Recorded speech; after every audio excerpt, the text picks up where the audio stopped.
Ngayong malamig ang panahon dahil sa umiiral na hanging amihan, kanya-kanyang diskarte ang ilan para maibsan ang ginaw. Kaya naman binabalik-balikan ang sarap ng lomi, goto at mami na swak na pampainit sa tiyan. At inyang lantakan sa report ni Hazel Alviar ng GMA Regional TV, Balitang Southern Tagalog. Patuloy pa rin ang pag-iral ng malamig na panahon sa ilang lugar sa Luzon dahil sa hanging amihan. Hanggang sa Calabarzon, ramdam ang malamig na ihip ng hangin. Kanya-kanyang diskarte na rin ang ilan upang maibsan ang malamig na panahon. Siyempre nangunguna na nga riyan ang mainit na kapeng barako. Sarap, painit na katawan.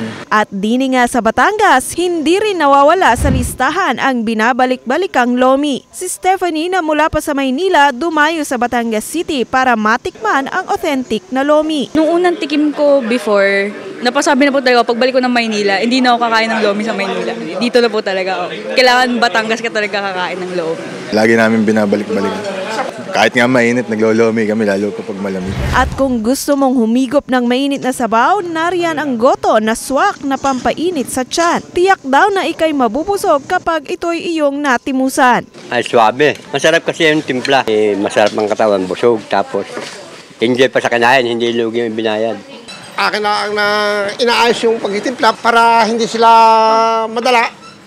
Araw-araw sila balik. Dahil pag yung inyong tao, inyong tinipid, ay hindi na kayo babalikan yan. Mawawala ba naman sa listahan ang mami? Kaya kung mainit na sabaw lang naman ang inyong hanap, hindi papahuli ang mga Batanggenyo dyan. Sinsay na dine sa Batangas at lantakan ang pagkaing tiyak inyong babalik-balikan. Mula sa GMA Regional TV Balitang Southern Tagalog, Hazel Kawaing Alviar nagbabalita para sa GMA Integrated News.